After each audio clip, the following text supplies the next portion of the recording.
오늘 요한일서 그 3장 말씀을 가지고 형제 자매님들께서 그 풍성히 대화를 갖다 나눠주셨으면 은혜 받은 것을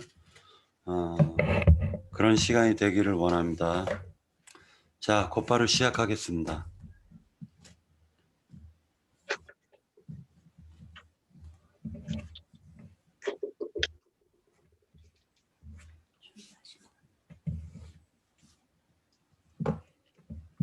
네, 누가 먼저 시작하겠을까요?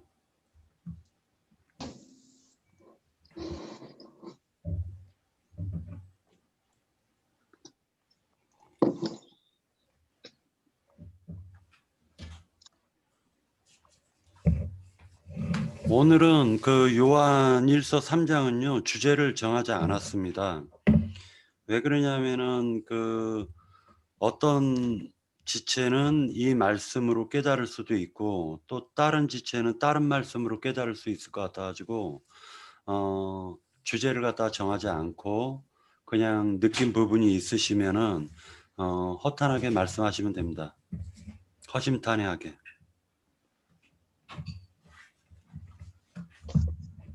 네, 시작하도록 하겠습니다.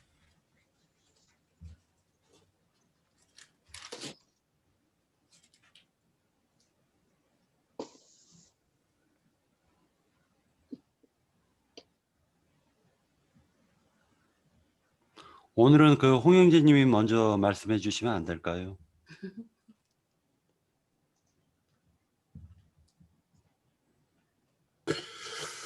네, 형제자매님들 반갑습니다.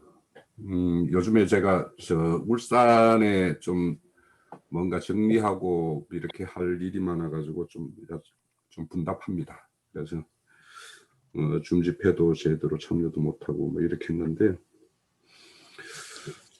우선 요한일서 처음에 3장 1절에 보면 아버지께서 어떤 사랑을 우리에게 베풀어 주셨는가라고 이렇게 물어봐요. 우리 형제 자매님들은 하나님으로부터 어떤 사랑을 받으셨나요? 우리가 받은 사랑은 세상이 알 수가 없고 알지도 못하는 그런 사랑을 받았죠. 그래서 세상은 우리와 하나님과의 사랑에 대해서 시기하지도 않아요. 또 세상 사람들과 경쟁할 일도 없어요, 이거는. 왜냐하면 그들은 우리가 이렇게 하나님과의 어떤 사랑 관계를 알 수도 없고 상상할 수도 없는 것이기 때문이죠. 그런데 이제 보통 하나님과 자신과의 어떤 사랑을 세상적인 것으로 자기가 하나님의 사랑을 받고 있음을 증명하려고도 하죠. 되게 모순되는 거죠. 그래서 우리의 어떤 사랑이라는 것은 우리 2장에 보면 그 육신의 정욕과 안목의 정욕과 이생의 자랑이라고 하는 것들, 이런 것들과 아무 상관없는 것인데 이런 거에 속한 것으로 내가 하나님과의 사랑 관계를 가지고 있다라는 걸 이제 증명하려고 그러죠. 그래서 그거는 우리가 하나님이 우리에게 부어준 사랑과는 아무 상관없는 것이고, 실질적으로 우리가 받은 사랑은 그 밑에 보면 2절에 보면 장래에 어떻게 될지 나타나지 않았다라고 그래요. 그러니까 우리와 하나님과의 사랑의 관계가 우리가 완전히 눈으로 확인할 수 있는 사랑은 그분이 나타나실 때, 그때 우리는 완전히 그 모든 것들을 확증할 수가 있는 그런 사랑이죠. 그래서 그런 어떤 소망을 가지고 사는 사람, 그래서 3절에 보면은 이런 소망을 가지고 사는 사람, 즉 주님이 나타나는 날에 그분과 우리와의 어떤 사랑 관계가 어떠했는지가 이렇게 확 드러나는 날에 모든 것이 드러날 것이다라고 하는 그런 소망을 가지고 사는 사람들, 그 사람들은 자신을 깨끗이 할 것이다라고 이야기를 해요. 그래서 여기에서 이제 깨끗이 함도 실질적으로는 그분의 깨끗함 따라서 우리도 깨끗함을 하게 될 것 같은데, 이 깨끗함이라는 거는 하나님의 그 어떤 신성한 어떤 그런 속성이죠. 그래서 하나님의 어떤 순결, 정결, 거룩 이런 것들이 그분의 어떤 깨끗함인데, 그와 같이 우리 또한 그런 어떤 순결, 정결, 거룩 이런 것들이 우리의 어떤 속성이 그렇게 돼야 돼요. 그렇다라는 것은 결국에는 세상과 이제 거룩이나 정결이나 순결이라는 것이 세상의 어떤 말하는 것이 아니라 하나님의 어떤 신성한 어떤 속성에 따른 어떤 이야기이기 때문에 우리도 그분과 같은 그런 거룩한, 그래서 세상과 구별되는 그런 것으로 이렇게 나타나야 되야지 우리가 그분과 함께 동일하게 깨끗하게 하는 것이라고 할 수 있겠죠. 자, 여기에 보면 이제 제가 이거에 대해서 말을 했던가 안 했던가 모르겠는데요. 이 장을 제가 볼 때 죄라는 거는 우리가 너무도 우리는 교회 중에서 이제 잘 알고 있어요. 주님의 피로 인해서 우리가 속죄함을 받았다라고 하는 거는 우리가 외이기에 보면 제사법에 대해서 보면은 속죄제가 있고 속건제에 대해서 우리가 너무도 잘 알고 있기 때문에 이 요한 1서나 이런 것들 내용들을 일반 어떤 교회에서 이렇게 증거하고 있는 이런 내용들을 보면 이게 사실은 이런 구별이 안 돼요. 그 사람들의 어떤 의식 속에는 속죄와 속건제의 어떤 구별이 없어요. 네. 실질적으로 이제 속죄라는 것은 영혼의 어떤 구속을 이야기한다라면 그 속건제 같은 경우는 혼의 구원과 관련되는 내용이에요. 네. 결국에는. 그래서 이제 일반적으로는 그 사람들의 일반 교회에서는 영의 구원과 혼의 구원이라는 이런 말도 구별을 이제 이렇게 명확하게 짓지를 않아요.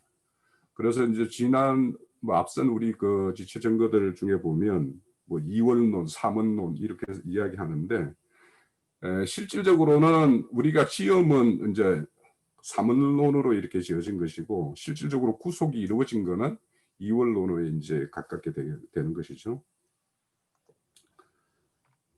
자, 그래서 이제 여기에 보면은 성경에서 2장에서부터 연결되는 거 보면 하나님의 속한 자는 죄를 짓지 않는다. 또 죄를 짓지 않는다라고 하면은 그 사람이 거짓말하는 거다. 막 이런 소리를 해요, 계속. 그래서 만약에 이런 것들을 우리 교회 중에서 가르치면 어떤 속죄와 속건이라는 걸로 이렇게 명확하게 구분하고, 그리고 이제 용어적으로는 어떤 단수, 복수 이런 걸로 명확하게 구분하지 않으면 이게 무슨 말 하는지 되게 헷갈려요. 그래서 이제 대부분 어떻게 이야기를 하냐면 뒤에 이렇게 쭉 내려가다 보면 우리 죄를 없이 하려고 6절에 보면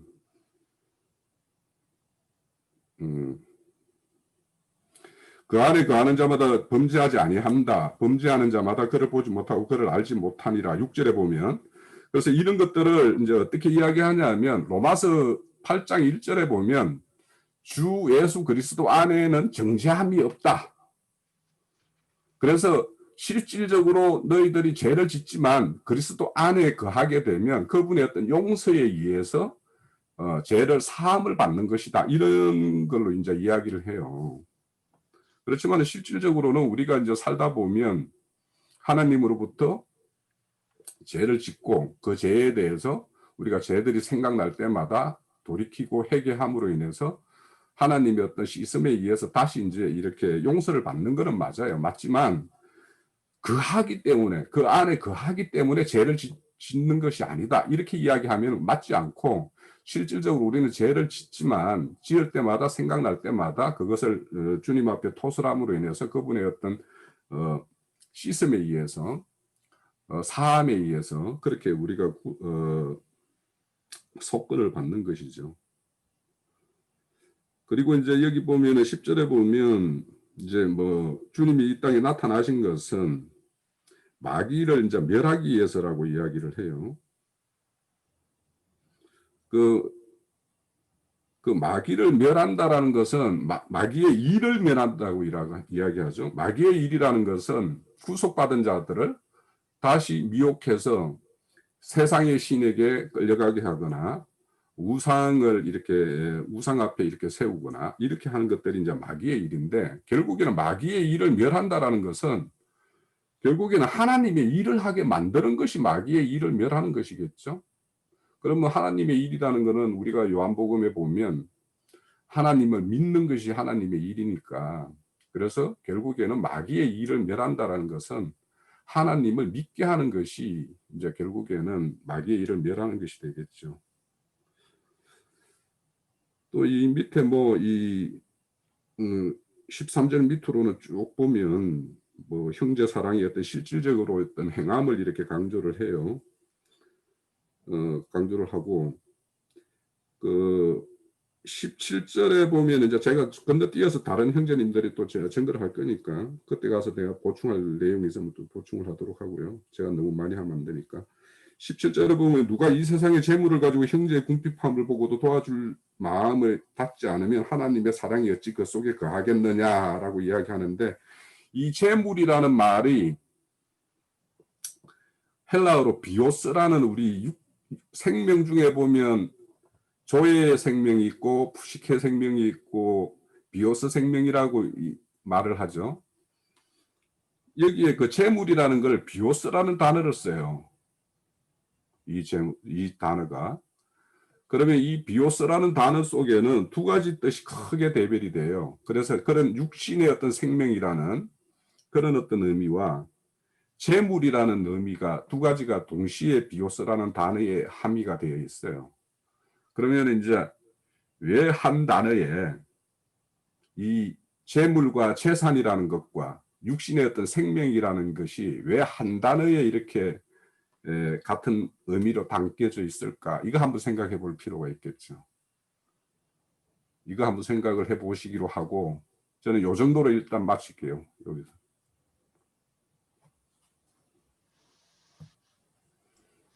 네, 수고하셨습니다. 다음 분.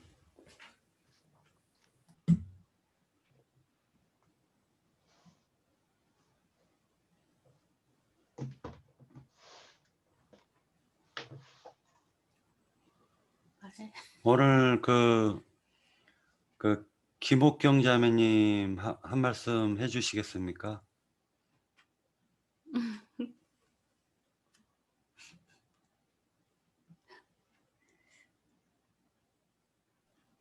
네. 전 다음에 할게요.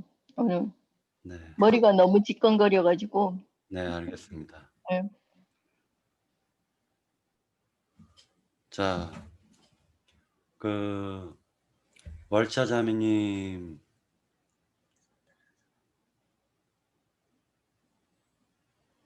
네. 네.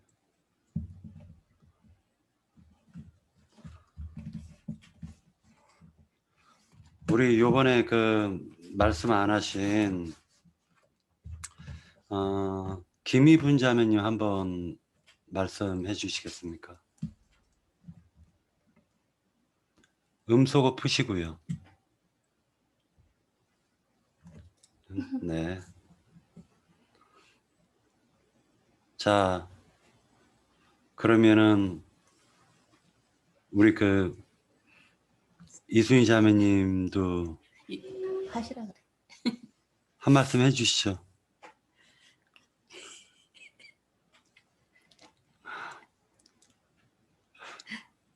이뻐요. 네. 음소거 푸시고요. 예. 마이크. 네. 아이고 어렵네. 아이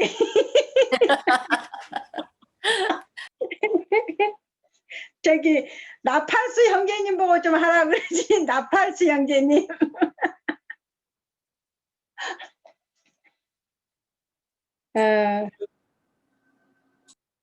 이 말을 잘 못해서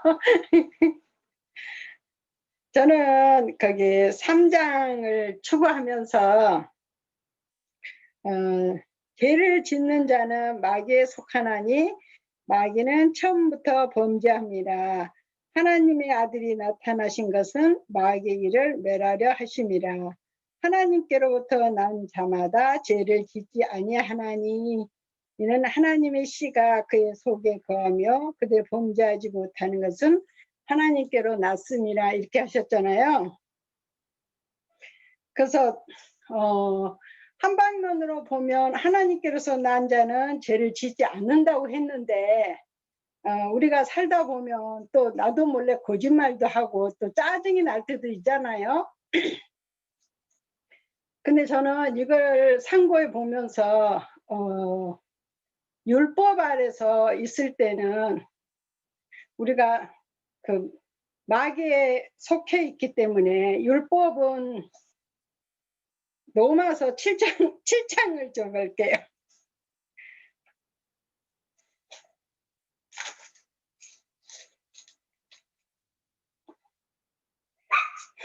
로마서 7장 20절에 보면 만일 내가 원하지 아니하는 그것을 하면 이를 행하는 자는 내가 아니요 내 속에 거하는 죄니라. 그러므로 내가 한 법을 깨달았노니 곧 선을 행하기 원하는 나에게 악이 함께 있는 것이라 그러셨는데 율법 아래서 해방을 받은 사람은 죄를 짓지 않는다고 한 면으로는 봐요.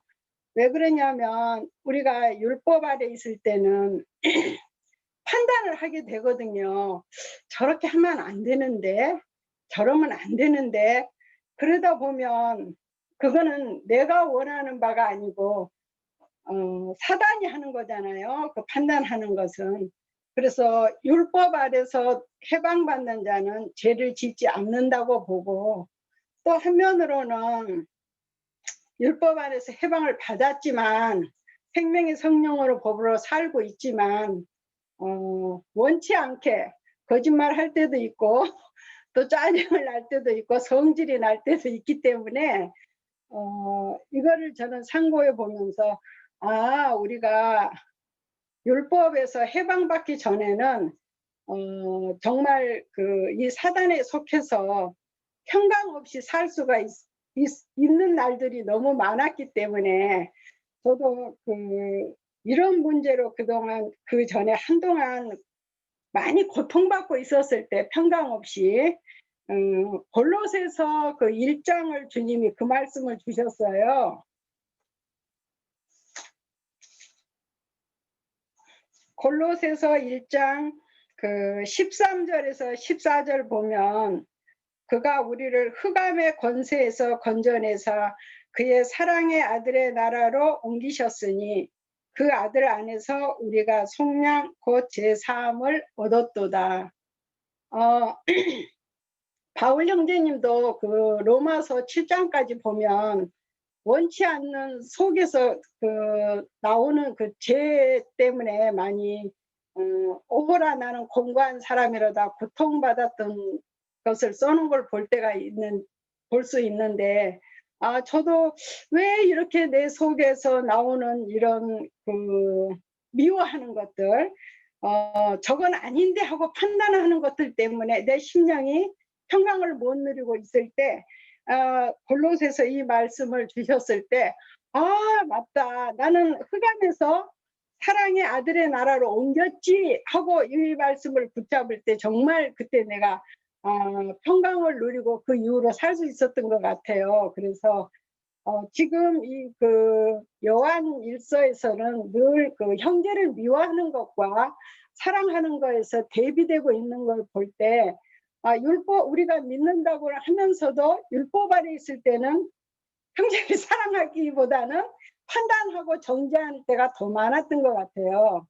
그래서 율법이 끝나면 정말 그 평강을 누리고 살 수 있고 형제를 판단하지 않아도 됨으로 그래서 하나님께로서 난 자는 죄를 짓지 않는다고 저는 그렇게 깨달았습니다. 아멘. 네, 아멘. 이수희 자매님께서 나팔수 윤영재님을 지목하셨으니까 윤영재님께서도 한 말씀 하셔야죠. 한 말씀 하면 돼요? 네, 두 말씀 해도 됩니다. 할 것 없어. 두 말. 되죠? 아니, 그러면 이제 다음 지명 이렇게 하면 되겠네. 네, 그렇게 하면 아주 좋겠습니다. 제일 눈에 거슬리는 사람 집으면 되겠네. 저는 오늘 이제 그 집에 얼른 들어와가지고 요한 1장부터 이렇게 쭉 이렇게 이제 한번 보느라고 3장을 많이 못 봤어요. 그런데 3장 2절을 보면서 제가 오늘 얼른 한번 찍어봤어요. 요한일서에 사랑이 몇 번 나오나 그랬더니 43번이 나오더라고요. 많이 나와요. 그러니까 요한일서가 요한 1, 2, 3, 4가 그러니까 온통 사랑 얘기를 하는 것 같아요. 근데 그래서 이제 그게 자꾸 이렇게 보여요. 그래서 그럼 이 사랑을 좀 분류를 해볼까? 어떠한 사랑이 있는가? 그랬더니 하나님의 사랑이 있고, 그 다음에 먼저 받은 사람이 하는 사랑이 있고 또 받는 사랑이 있고 그런 것 같아요. 근데 또 이 사랑과 같은 말로 쓰는 게 이제 2절, 3절에서 보면 주를 향하여 이 소망을 가진 자마다 그의 깨끗하심과 같이 자기를 깨끗게 하느니라 그래놓고 이 깨끗하심을 뭘로 얘기했느냐? 또 의로 7절 보면 자녀들아 아무도 너희를 미혹하지 못하게 하라 의를 행하는 자는 또 이렇게 해놨어요. 그래서 이게 같은 얘기인 것 같은데 사랑과 의로움이 같이 얘기하고 깨끗함과 같이 이렇게 이 뜻으로 같은 내용으로 묶어서 같은 맥락으로 연결하고 있고 사랑하지 않는 것은 죄라고 얘기하고 죄를 불법이라 이렇게 이제 이 대비해서 이렇게 말씀하고 있는 것 같습니다. 근데 3절에서 저도 이제 이 부분이 이렇게 오늘 좀 눈에 보여요. 어떠한 사랑이 아버지께서 어떠한 사랑을 우리에게 베푸사 하나님의 자녀라 일컬음을 받게 하셨는가 이제 물어봤어요. 그러면 이 부분에 대해서 명쾌하게 하나님이 우리한테 어떠한 사랑을 주셨다? 이거를 딱 얘기하고 그 다음에 이것을 바탕으로 얘기가 전개되는 것 같아요. 근데 이제 1장 23절 어디 보자. 24절 보면 너희는 처음부터 들은 것을 너희 안에 거하게 하라 이렇게 나와요. 그러면 처음부터 들은 것 이건 또 무엇인가 그러면 1장 1절로 가면 태초에 있는 생명의 말씀을 우리가 들은 바고 본 바고 손으로 만졌다. 이제 이거 지난번에도 했던 부분이 또 나오는데 이것을 2절에서 우리에게 이것을 보고 듣고 보고 만졌다고 하는 것을 2절에서 우리에게 나타내신 바 됐다 이렇게 얘기를 해요. 그래서 이 생명의 말씀에 대해서 듣고 보고 만진 바가 하나님께서 우리에게 베푸신 사랑이라고 저는 이렇게 이해가 돼요. 그러면 그래서 그 요한복음 1장에서도 요한이 그 빛을 나타내기 위해서 전도를 하는데 그것을 듣고 그 다음에 보고 영접하니까 그것이 제가 잠깐 이따 전화 드리겠습니다. 아직도 업무가 안 끝났는가. 그래서 그러면 그것이 그 사람을 이제 하고 있어요. 근데 요한복음 3장에 이제 2절에 보면 사랑하는 자들아 이렇게 얘기를 해요. 그러니까 이제 이번에는 요한이 사랑을 하고 있는 거예요. 이게 형제 사랑이라고 보이는데, 그러면 요한이 지금 내가 너희에게 보고 듣고 보고 만진 것을 내가 너희에게 전해준다. 이거 이제 1장 3절인데 그 말씀을 내가 너희에게 한다. 이렇게 얘기하고 이제 말하는 것 같아요. 우리가 지금 하나님의 장녀라 장래 어떻게 될지는 아직 완전히 되지 못해서 어떻게 될지는 아직 나타나지 아니하였다. 아직 나타나지 아니하였으나 그가 나타나시면 우리가 그와 같을 줄을 아는 것은 이렇게 해놨어요. 그러니까 우리가 그와 같아진대요. 언제? 참모습을 그대로 볼 때. 지금 계속 보는 거에 대해서 듣는 거에 대해서 참모습을 그대로 볼 것이기 때문이니, 그러니까 이제 아직 성취는 안 됐는데 이것이 우리에게 성취될 때, 그런데 그것이 이제 3절에서는 뭐라고 얘기했느냐? 그것이 주를 향한 소망이다 이렇게 얘기하는 것 같습니다. 제가 보기에는. 그래서 이 소망을 가진 자는 그의 깨끗하심과 같이 자기를 깨끗하게 한다 이렇게 이제 말하고 있어요. 그런데 깨끗하게 하는 게 아니라 이래놓고 이제 또 반대로 얘기해요. 죄를 짓는 자마다 깨끗하게 하는 것에 반대로 죄를 짓는 자마다 불법을 행하나니 죄는 불법이니라. 그러면 불법이라. 근데 그가 우리 죄를 없애려고 나타나신 것을 너희가 안 하니 그에게는 죄가 없느니라. 그랬는데 이것이 뭐냐? 보고 듣고 보고 만진 바가 없음으로 나타나는 증상들이고, 그래서 본 바가 없고 들은 바가 없고 만진 바가 없기 때문에 무언가 형제를 사랑한다고 말을 하면 이 저주가 되는 거다 이 말을 한다고 봐요. 그래서 그 안에 거하는 자마다 범죄하지 아니하느니 범죄하는 자마다 그를 보지 못했고 그를 알지 못하였느니라. 이게 지금 거꾸로 얘기하죠. 보지 못했고 듣지 못했고 만지지 못했다. 그래서 그러면 듣지 못하고 보지 못하고 만지지 못하니까 8절에 보면 죄를 짓게 되는 거고, 그래서 하나님에 대해서 오해해가지고 거꾸로 얘기하는 이 마귀의 일을 하나님의 아들이 나타나셔서 마귀의 일을 멸하신다 그러면 이제 나타나신다는 거죠. 그러면 이제 정리하겠습니다. 그래서 10절에 9절 하나님께로부터 난 자마다 죄를 짓지 아니하나니, 그러면 듣고 보고 만진 바가 되었는데 어떻게 우리가 보지 못하고 듣지 못하고 만져보지 못한 사람들 마냥 엉뚱한 주에 대해서, 생명의 말씀에 대해서 엉뚱한 소리를 하겠는가? 지금 이게 9절 말씀이 그런 것 같아요.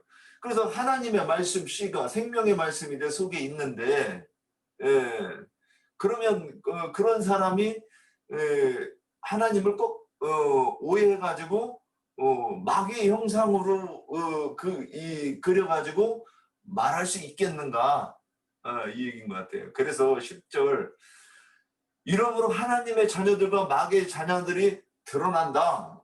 그가 어떻게 행하는가, 그러니까 어떠한 말로 어떻게 증거, 그 형제 사랑을 한다고 그러는데 참된 형제, 자기가 생명의 말씀을 보고 듣고 만진 것을 말해주느냐, 그래서 그 형제로 듣고 보고 만지게 해주는 것이냐, 아니면 그 의를 행해서 그 형제를 사랑함으로 그 형제가 생명의 말씀을 듣고 보고 만지게 해준다.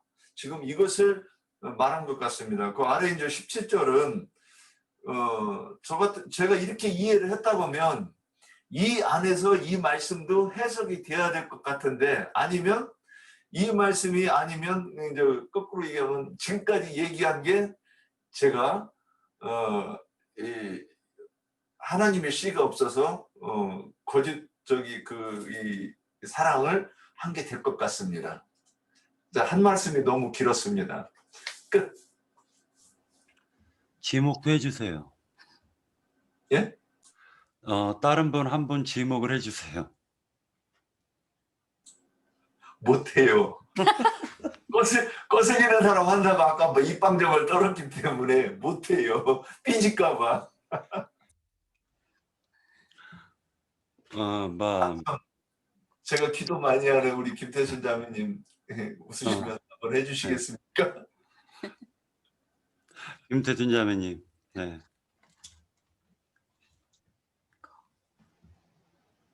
두 분 말씀을 다들 많이 하셔가지고 저는 행함과 진실함으로 사랑하자. 그래서 요한 1서 3장 13절부터 24절에 관계되는 부분을 제가 깨달은 것을 말씀드리고 싶습니다. 늘 저는 하다 보면 계속 같은 말이 나오게 되는 것 같아서 좀 그렇긴 하지만 아까 저 이명재님 사랑이란 말이 굉장히 많이 나왔다고 그랬잖아요. 그래서 요한 형제님은 물론 단계 가정으로 보면 어린아이 때 하는 사랑과 혼적일 때 하는 사랑과 정말 영적인 단계에서 하는 사랑이 다 틀리잖아요.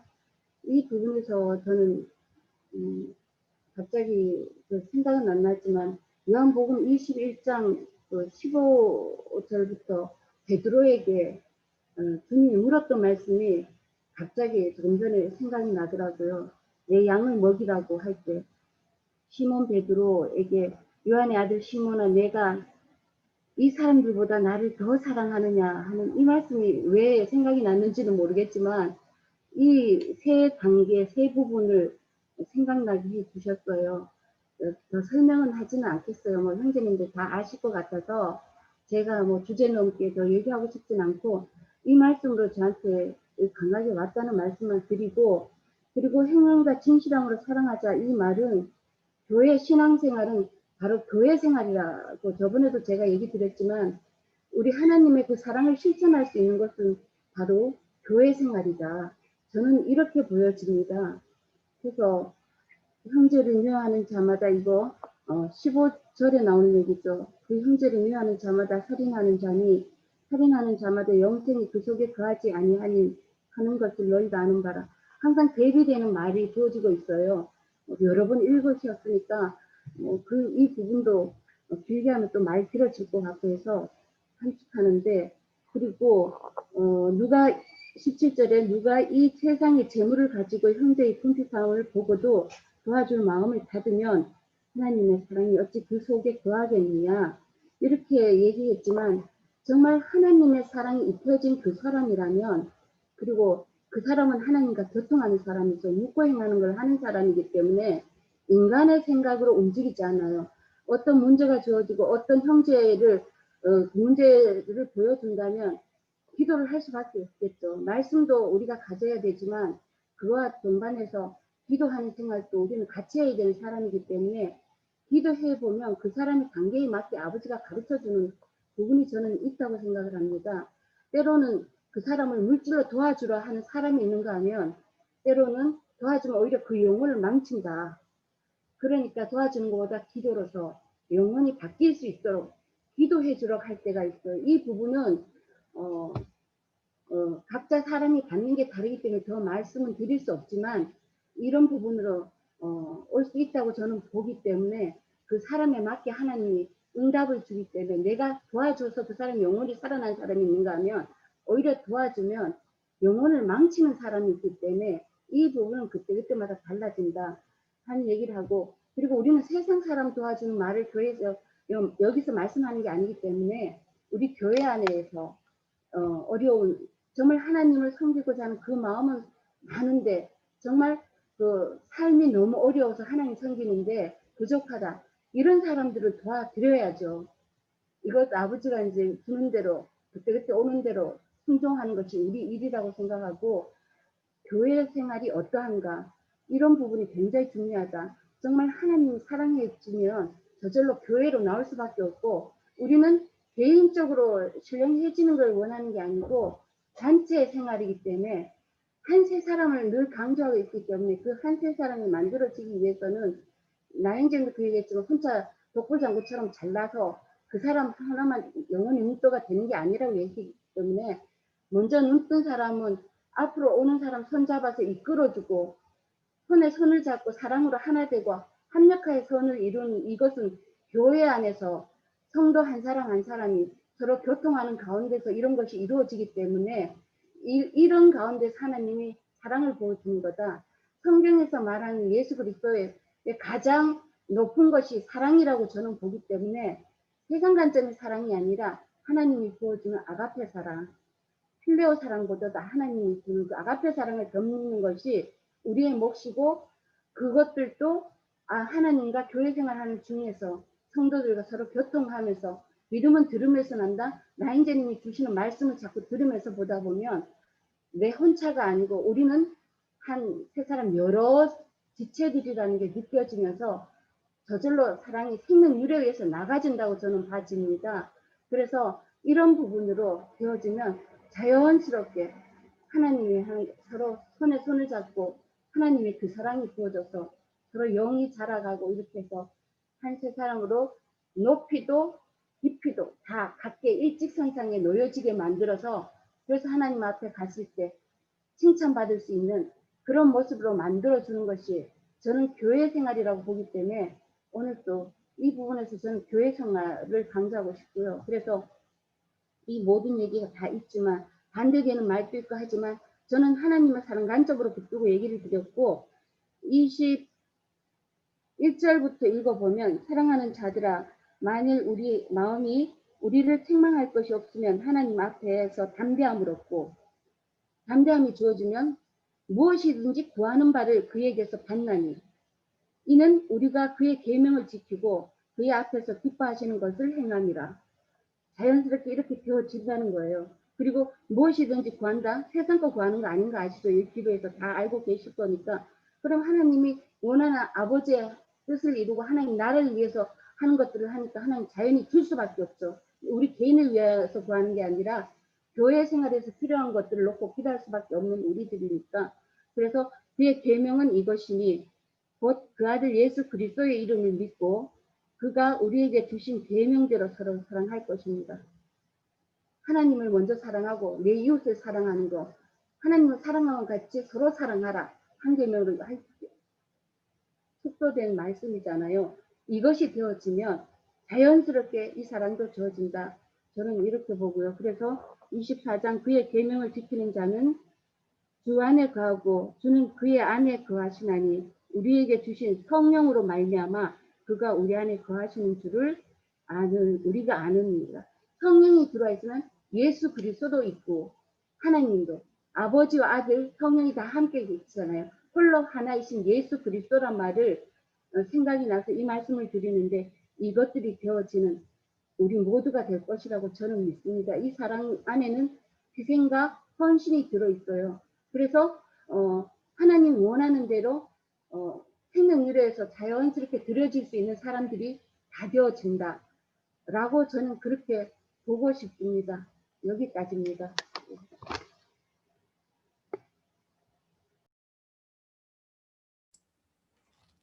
한 분을 갖다 지목해 주시겠어요?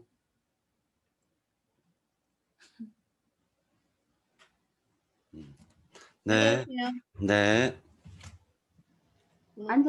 안자민 손 들었어요. 네, 히브리서 10장에 보면 히브리서 10장에 보면은요.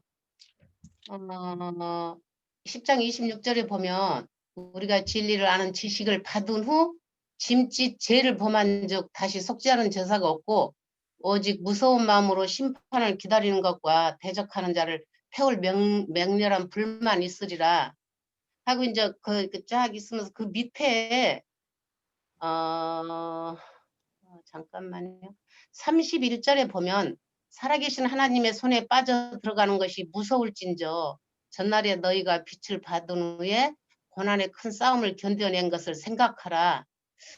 이 말씀이 와서 지금 교통하는 중에 이 말씀이 좀 생각났어요. 이제 아까 이수미 자매님이 그 율법 안에서는 죄를 짓지만 주님 안에서 우리가 정말 생명으로 난 자는 죄를 지을 수가 없다는 것은 저도 그게 이제 그걸 말씀을 들으면서 생각난 것이, 왜냐하면은 우리가 교회 생활을 하면서 그 진리를 아는 지식을 받은 후에 죄를 범하면 다시 속죄하는 제사가 없다겠어요. 주님이 우리에게 단번에 영으로 속죄제가 드리고 그 이후로는 이제 속건제를 계속 제열이 생각날 때마다 속건제를 드리는데, 죄라는 것은 내 안에 그 탐욕과 그 어떤 주님을 거스리는 것들이잖아요, 지금. 근데 저는 이 말을 좀 하고 싶어요. 주님 안에서 배운 것은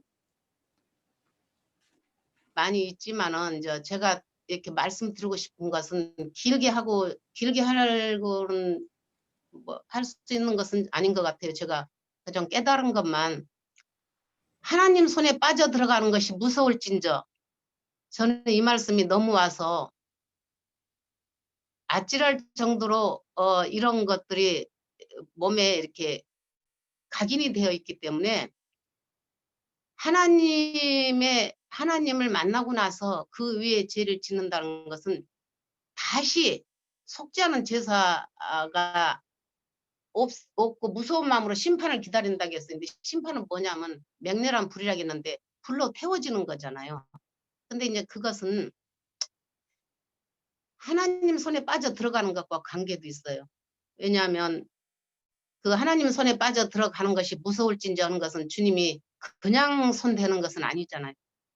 하나님 손에 빠져 들어가는 무서울진저 하는 것은 그야말로 죽었다가 이제 옛사람 완전히 죽이고 주님이 이제 불구덩이에서 다 태워지고 난 다음에 이제 새 사람으로 건져내는 건데, 그거는 이제 혹독한 주님 손길이거든요. 교회 안에서 이 지체 저 지체가 교회 안에서 말하는 그런 것들은 우리를 격려하고 이제 자꾸만 이렇게 우리가 자라가는 데 도움은 되지만은, 그것도 말을 안 들으면은 그 모든 것들이 그래요. 이제 우리가 이 교회 생활을 하면서 이 이렇게 이것도 그냥 거역하고, 근데 이제 우리가 볼 때는 우리는 잘 믿는다고 해요. 주님 잘 따라가는데 다른 지체한테 그것도 보일 수가 있어요. 다른 지체한테는 본인은 잘 간다고 하지만 다른 지체가 볼 때는 아닐 수도 있단 말이에요. 내 안에서 나는 잘 간다고 하지만 주님이 다른 지체들이 보는 것이, 우리가 거울을 볼 때 자기 앞면만 보고 뒷면은 못 보잖아요. 그러면 그것을 지체들이 볼 때 저건 아닌데 하다 이제 계속 그걸 순종을 않고 어깃장을 놓을 경우에는 주님 손에 주님이 이제 한번 주님의 침을 맞는 거잖아요. 침을 맞을 때 그 혹독함은 정말 이제 그것은 심판까지 주님이 가게 하는 거잖아요. 왜냐하면 우리 이 옛사람을 거꾸로 넘어뜨리고 새 사람을 살리기 위한 주님의 그 사랑이라고 저는 이제 보거든요. 요한일서에서 지금 말씀들 많이 사랑이라고 하지만 그 사랑의 진짜는 그냥 내가 너 사랑한다, 자식들 키우면서 그렇게 그 혹독하게 다룰 때는 다뤄야 되잖아요. 그냥 말로 해서는 안 하면은 혹독하게 다뤄질 때 그 아버지 마음이 더 아플 거라고 저는 이제 그것을 아버지 마음을 만지겠더라고요. 왜냐면 나도 자식도 키워보고 하지만은 나만 아프다고 생각한 게 아니고 아버지가 나도 더 이렇게 하고 싶지 않다. 그렇지만 이거 넘어가지 않으면 또 계속 자라질 못하니까 계속 거기서 그냥 이제 그게 어느 정도 해서는 계속 그게 빙글빙글 광야에서 계속 열하루길을 갈 것을 40년을 돌았잖아요. 그랬던 것처럼 이제 때가 차고 이 머리 정수리까지 이제 그 죄가 다 이제 찰 때 주님이 그때 그때는 이제 주님 손으로 이제 직접 이제 만져주신다는 것을 좀 저는 이렇게 좀 깨달았거든요. 그래서 그런 말은 솔직히 이제 쉽지 않지만은 이 말을 좀 해야 되겠다 싶은 생각이 들었어요. 왜냐하면은 하나님 손에 빠져 들어가는 것이 무서울진저. 이게 너네 무서운 맛 한번 볼래? 이제 저기 한 사람들도 그렇듯이 무서운 맛이라는 것은 그냥 무서운 맛이 아니라는 걸 저는 알아요. 그냥 무서운 맛이 아니고 참으로 다시는 그 버르장머리를 못하게 주님 확 그것을 꺾어놓는 거란 말이에요. 그게 그냥 무서워. 우리 아버지 무서워가 아니고 하나님 손에 빠져 들어갔다 하면은 그건 이제 시작인 거예요. 욥이 지금 하나님 손에 빠져 들어간 거잖아요. 그냥 그 욥의 무수히 말도 많고 뭐 자랑거리도 많고 내가 다 그냥 주님 안에서 했다는 게 아니고 다 내가 그랬던 것을 내가가 쏙 들어갈 때 내가 할 수 있는 건 하나도 없어요. 내가 사랑할 수 있는 것도 아니고 미워할 수 있는 것도 아니고 내가 누구를 동정해 줄 수 있는 것도 아니고 구제할 수도 있는 것도 아니에요. 그 모든 것은 주님이 내 안에 들어오시면 내 것은 다 주님 것으로 내 것이 없어지고 이제 주님 것으로 이제 다 부합될 때 주님이 하시는 것이 이제 그렇게 만들려고 저는 하나님 손에 빠져 들어가는 경험을 하게 하신다고 봐요. 그래서 어떻게 보면 무서울진저인데 무섭기는 하지만은 그 무서움 뒤에는 아버지가 혼내기만 하겠어요. 다시 이제 그 사랑으로 품어주시고 둘째 아들처럼 혹독하게 다루고 와서 감싸주고 했던 것처럼 저는 좀 그 말을 하고 싶어요. 왜냐하면 우리가 진리를 아는 속죄를 받고 나서 진리를 아는데 죄를 범했다는 것은 그것은 여전히 주님을 수박 거달기로 알았다는 거잖아요.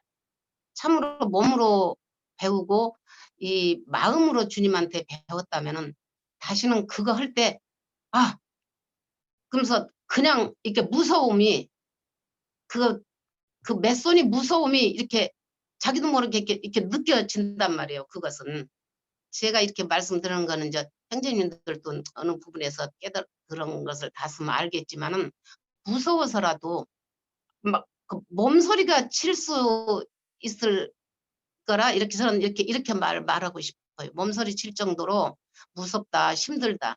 그래서 그런 것도 주님이 이제 건져내 줄 때 주님이 이제 잘했다.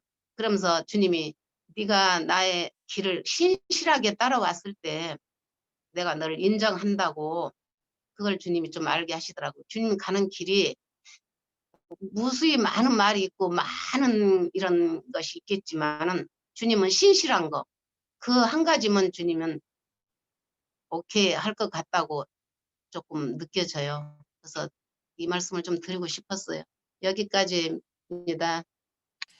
네, 감사합니다. 잠깐만 그 안자매님 말씀을 들으니까 누가복음 7장 같이 한번 펴보시겠어요? 누가복음 7장 36절. 네.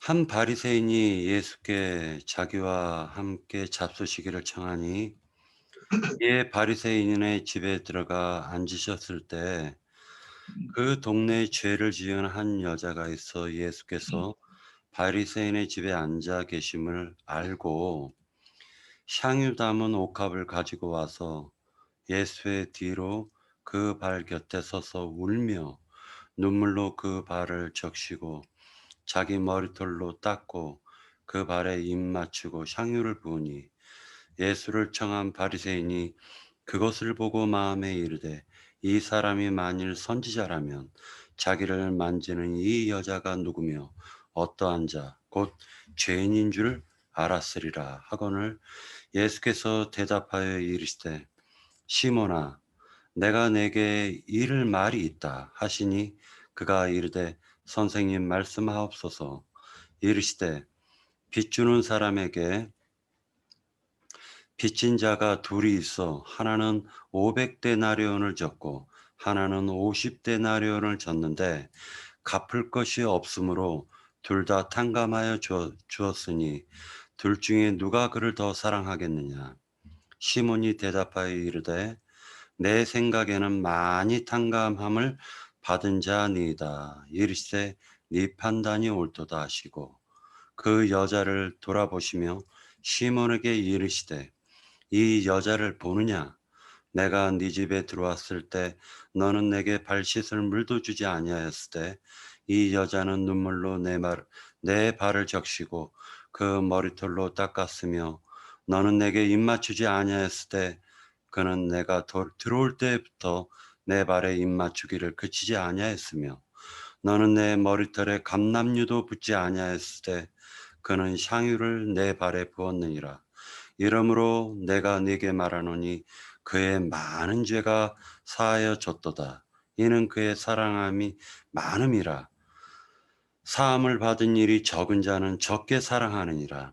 이에 여자에게 이르시되 네 죄들의 사함을 받았느니라 하시니라.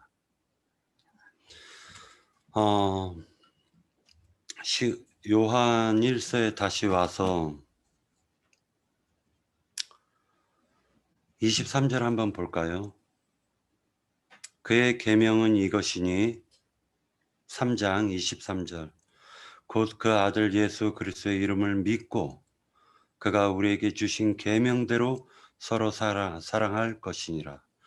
그의 계명을 지키는 자는 주 안에 거하고 주는 그 안에 거하시나니 우리에게 주신 성령으로 말미암아 그가 우리 안에 거하시는 줄을 우리가 아느니라.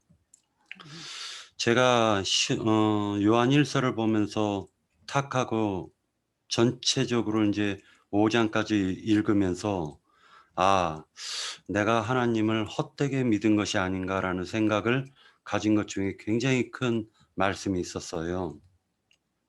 그래서 제가 그 부분을 지금까지도 해답을 찾으려고 마음속에 묵상을 하고 있습니다. 15절, 3장 15절이요.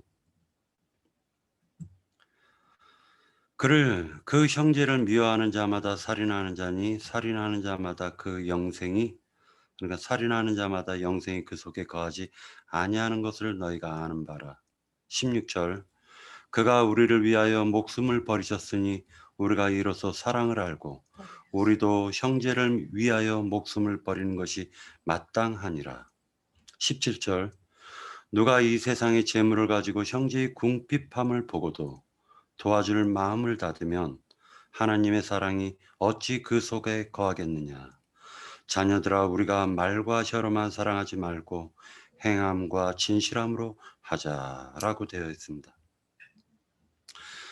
아까 누가복음 7장을 읽었듯이 많이 탕감받은 자는 많이 사랑하겠죠.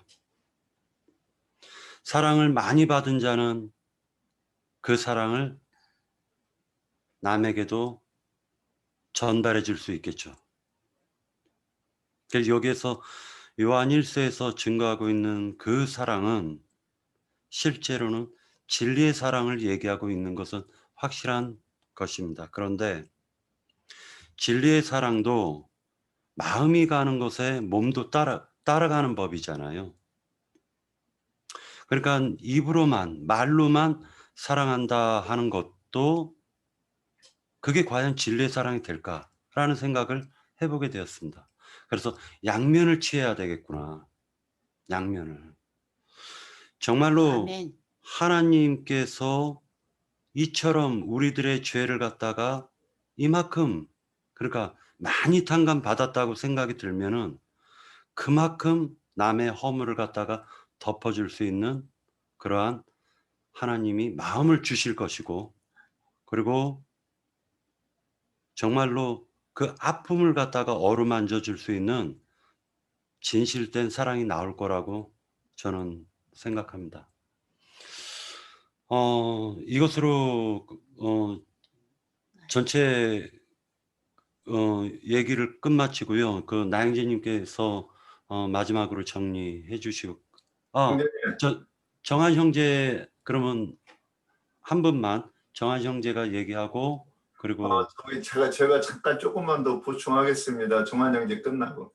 네, 조금만 더 보충하고 네. 그러면 나영재님께 그 시간을 드리겠습니다.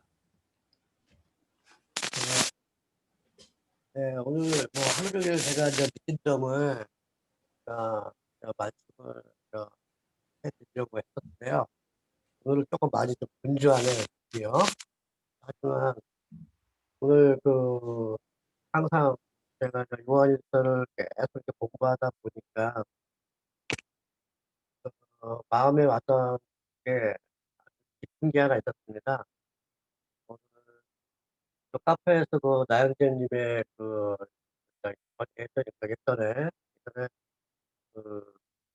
말씀을 전했던 텍스트 프로그램에서 소리가 왜 자꾸 뚝뚝 끊어지죠? 어떻게 소리가 연결이 안 돼요?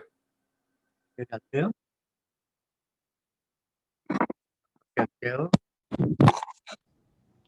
핸드폰 바짝 대고서 하세요. 예. 그 피로 맺은 새 언약이라는 그 말씀을 오늘 들었었습니다. 들었었는데 거기에서 제가 할 일을 딱 그러니까 전에부터 이제 생각했던 거를 오늘 더 확답을 받은 것 같아가지고 오늘 요한일서 3장 12절 가인같이 하지 말라. 그는 악한 자에게 속하여 그 아우를 죽였으니 어떤 이유로도 죽느냐. 자기 행위는 악하고 그의 아우의 행위는 의로움이라. 그러니까 이 말씀이 아우가 그리스도 예수님을 이렇게 상징하는 그 마음이 왔었어요. 오늘 낮에도. 그래서 또 이렇게 보다 보니까 요한 1서 2장 2절에 딱 생각했던 답이 딱 나오더라고요. 그는 우리의 죄를 위하여 화목 제물이 되었으니 우리만 위할 뿐이 아니요 온 세상의 죄를 위함이라. 우리가 그의 계명을 지키면 이로써 우리가 그를 아는 줄을 알 것이요. 이렇게 이 말씀이 오늘 피로 맺은 새 언약이라는 공부하고 내가 생각하는 거하고 또 하나님 주시는 말씀하고 아주 매치가 잘 됐는데 그걸 썼습니다. 전에 이제 가인의 생각으로는 내 생각으로 이렇게 순교하는 마음을 먹었었거든요. 가인의 마음으로. 근데 그러니까 계속 요한일서의 말씀을 듣고 묵상하고 나영재님의 예전에 그 말씀을 주신 그 말씀을 계속 보고 이렇게 하다 보니까 진짜 제가 진정으로 하나님께 할 일이 생긴 것 같아요. 그래서 오늘 꼭 이 말씀을 이렇게 꼭 하고 싶었었는데 이제 자꾸 기회가 안 주어져가지고 중간중간 또 말할 걸 또 많이 또 까먹었습니다. 하지만 제일 중요한 것은 정말 순종인 것 같아요. 참 하나님을 알고 참 그리스도 예수님을 안에 이렇게 함으로써 진짜 진정으로 복음을 잘 받아서 진짜 오늘 피로 맺은 새 언약이라는 그 말씀이 순교예요, 순교. 진짜 예수님께서 우리를 위하여 화목 제물이 되어 주신 것 같이 우리도 진짜 복음을 잘 받아서 진짜 마지막 때는 온전히 이제 하나님께 쓰시겠죠. 내가 하는 그런 순교가 아니고요. 지금은 아벨처럼 그리스도 예수처럼 진정으로 하나님께서 이 어린 양을 써서 순종을 시킬 때 순교가 나올 것 같다는 그런 마음이 되게 오늘 내가 내 가슴 깊이 하루 종일 맴돌았어요. 그래서 오늘 요한일서 계속 이렇게 말씀이 내 안에서 이렇게 맴도는 게 이 말씀을 꼭 이렇게 좀 잘 알지도 못하는 내가 이렇게 하는 게 좀 그렇지만 그래도 이렇게 말씀을 드리고 싶었습니다. 여기까지입니다. 예, 수고하셨습니다. 뭐 시간이 많이 지났기 때문에 바로 가겠습니다. 일단 깜짝 놀랐습니다. 내가 놀란 게 경우가 맞겠죠? 황정한 형제 말하는 거 깜짝 놀래가지고 저도 두 가지로 놀랐는데, 저도 지금 아침에 가인과 아벨의 그 사건이 이러한 뜻 아닐까 하고 딱 이렇게 번뜩 오는 부분이 있어가지고 오늘 이거 좀 나눠야 되겠다 그랬었는데, 아까 잊어버리고 이제 집에 가서 막 하다가 지금 생각나가지고 하려고 했는데 종환 형제가 그 얘기를 해서 깜짝 놀랐고, 말씀을 그렇게 딱 했다 그러니까 하나님이 참 좀 불공평하신 것 같은 느낌이 딱 확 오면서 참 그런 생각이 살짝 들었습니다. 그의 계명은 3장 23절에 그의 계명은 이것이니 곧 그 아들 예수 그리스도의 이름을 믿고 그가 우리에게 주신 계명대로 서로 사랑할 것이니라. 지금 바로 연결하는 거예요. 이제 아까는 가인처럼 하지 말라, 12절에 가인같이 하지 말라, 그는 악한 자에게 속하여 그 아우를 죽였으니 어떤 이유로 죽였느냐, 자기의 행위는 악하고 그의 아우의 행위는 의로움이라 그랬는데, 아벨의 그 신앙을 딱 설명하는 것은 23절 계명대로 서로 사랑했다 이렇게 이제 연결이 됐어요. 그러면 가인은 어떤 사람이냐? 가인은 이제 형제를 사랑하지 아니하고, 이 15절에 가면 그 형제를 미워하는 자마다 살인하는 자니, 이 말을 마태복음 5장 21절에서 예수님이 이걸 해석하면서 또 한번 얘기하셔요. 근데 거기에서 뭐라겠느냐? 형제에게 노하는 자, 형제에게 나가라 하는 자, 형제에게 미라는 놈이라는 자, 이것이 결국 한마디로 얘기하면 미워하는 거거든요. 그런데 이렇게 얘기해 놓고 나서 몇 절입니까? 진실함으로 한다? 진실함으로 한다가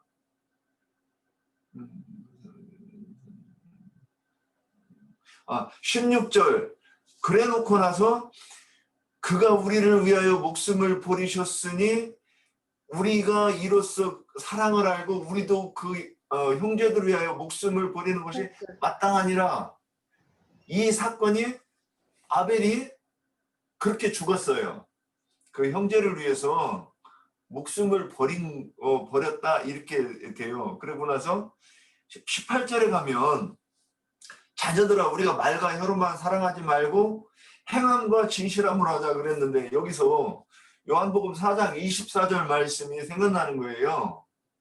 하나님은 영이시니 예배하는 자가 신령과 진정으로 예배하라 그랬고, 로마서에서는 너희 몸을 산제사로 드리라 그랬어요. 그러면 이제 이 말씀들을 가지고 가인과 아벨 사건을 이제 다시 한번 보는 거예요. 그랬더니 이것이 가인과 아벨이 창세기에서는 돌로 쳐 죽이고 하나는 맞아 죽은 사건으로 나왔는데, 실제로 이것은 삶에서 어떠한 그 삶을 살았는가를 얘기하는 것이고, 이것이 지금 하나님 앞에 둘이 제사를 지냈다는 얘기가, 거기서는 양과 곡식을 가지고 제사를 지냈지만, 실제 그 실상은 우리가 어떠한 미혹하는 자가 되어서 거짓 사랑을 하는 것이냐, 참 사랑을 우리가 하는 것이냐, 그 삶을 그렇게 보여줬다 이렇게 이제 보이는 거예요. 그래서 그러면 우리는 그걸 살인으로 보는 것이 아니라, 그래서 이제 그 뒤에 이 가인이 쳐 죽이고 나서 하나님이 물어보시죠. 네 아우가 어디 있느냐? 내가 그를 지키는 자니까. 이제 그러니까 네 아우의 핏소리가 땅에서 호소하느니라 그래놓고 나서 가인이 유리하는 자가 돼서 쫓겨나죠. 쫓겨났는데 거기에 딱 이런 말씀이 있어요. 땅이 그에게 효력을 내지 않으므로. 그러면 이 땅이 누구냐? 제가 이제 한번 언뜻 이게 이런 뜻입니까 하고 이제 질문도 드렸던 것인데, 그 땅이 아벨이 그 지금까지 베푼 사랑, 그 형제 사랑을 해서 찬빛에 자기가 듣고 보고 만진 그 생명의 말씀에 대해서 그 형제들에게 교통을 해서 그 형제들이 듣고 보고 만지게 했던 그 사랑을 상징하는 것이었고, 그러므로 그 형제들이 이제 고침을 받았기 때문에 더 이상 가인에게 말을 듣지 않았고, 듣지 않았으니까 그의 열매나 면류관이 될 형제가 없었다, 이런 뜻에서, 그러니까 가인이 더 이상 여기에서 수작을 부릴 수 있는 상황이 아니어서 결국에는 떠났다, 이렇게 말씀이 이해됐습니다. 그래서 이 가인이 아까 왜 여기서 등장하는가 했더니 이것을 이렇게 말씀한 것 같은데, 저도 묵상을 많이 못해서 좀 많이 이렇게 어설픕니다. 여기까지입니다. 우리 나영재님 들어가기 전에 제가 잠깐만 보충을 좀 할게요. 네, 그러지 않아도 홍 형제님한테 조금 시간을 조금 더 드렸으면 했었어요. 네. 아까 저는 이게 집회 들어오기 직전에 조금 막 읽어보고 이렇게 해가지고 약간 그랬는데, 조금 계속 그 형제자매님들 증거하는 시간 동안에 좀 더 유심히 읽어봤어요. 우선은 여기에 보면은 이제 죄를 짓는다, 짓지 않는다, 짓지 않는 자라고 하면 거짓말하는 자라고 그러고, 또 하나님의 속한 자가 또 죄를 짓지 않는다고 그러고, 이렇게 여러 가지로 이제 이렇게 말씀을 해요. 하는데, 우선 우리가 여기 지금 보면 밑에 보면 17절에 보면은 누가 이 세상의 재물 가지고 형제의 궁핍함을 보고도 도와줄 마음이 닫으면, 이런 거에 대해서 우리 교회에서는 이상하게 이런 거에 대해서 말을 하는 거에 대해서 주저주저해요. 이러면은 이게 지금 이 요한 1서나 이런 거는 다 영지주의에 대해서 가장 경계하는 책이 이 요한 1서예요. 그렇기 때문에 우리가 여기서 보면 이 행함과 이 18절에도 보면 행함과 진실함으로 하자라고 할 때, 이 행함이라는 거는 에르곤이에요. 일이에요, 일. 몸으로 직접 행하는 거나 이런 것들이에요. 진실함이라는 거는 이게 알레테이아예요. 진리예요. 그러면 우리가 지금 뭔가 복음이다 이런 걸로 해가지고 영적인 영과 혼의 구원과 관련되는 거, 이런 것들만 이야기하는 것이 맞냐라는 거예요. 누군가 형제가 궁핍한 게 있는데 그런 것을 도와줄 어떤 마음도 안 생기면 이게 노골적으로 말하는 거예요, 요한 1서가. 예?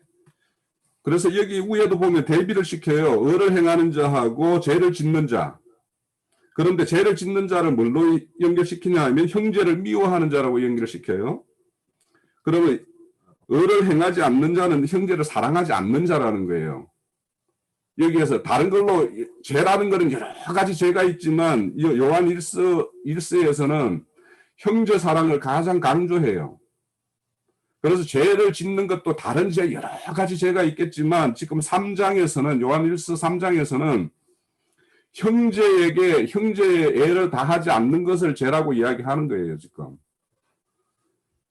그래서 우리가 교회 중에서 뭔가 이렇게 육신의 어떤 필요, 뭔가 이런 걸 공급하는 거, 이런 것들에 대해서 뭔가 이야기하는 거에서 자주 주저주저 하는데, 사실은 가장 눈에 보이는 거, 어째 보면은 가장 쉽게 행할 수도, 마음만 닿으면, 마음만 열리면 가장 쉽게 행할 수 있는 거, 이것도 하지 않으면서 말로 어떤 여기에 복음에 대한 어떤 것들을 한다라는 것이, 그러면 그게 영지주의일 수 있다라는 거예요.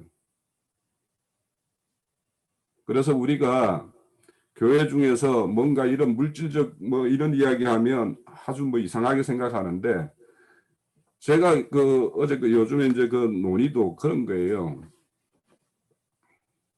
우리의 육신의 필요라는 것을 가장 먼저 가장 쉽게 느끼고 가장 절실하게 와닿는 것이, 가장 쉽게 느끼는 것이 그런 문제예요, 사실은. 이거는 영과 영혼이 뭔가 진리에 대해서 많이 알고 적고 간에 상관없이 육신의 고단함과 육신의 필요가 오면 그거 가장 쉽게 느끼는 거잖아요, 우리가 다. 그러니까 가장 쉽게 느끼고 가장 쉽게 우리를 자극하는 것이 그런 문제인데, 그러니까 우리 사람들을 우리 믿는 사람이든 안 믿는 사람이든 하나님이 다스릴 때 육신의 문제를 다스리는데 그 육신의 문제를 그렇게 가볍게 할 수 있냐 이거예요. 그래서 이런 것들을 저는 지금 분명히 17절에서 18절에는 입으로만 하지 말고 여기서 재물로 너희 재물 있으면 재물로 이렇게 하라고 하는 것이 분명히 있는데 이런 거에 대해서 우리 교회는 이게 주저주저해요. 내가 볼 때는.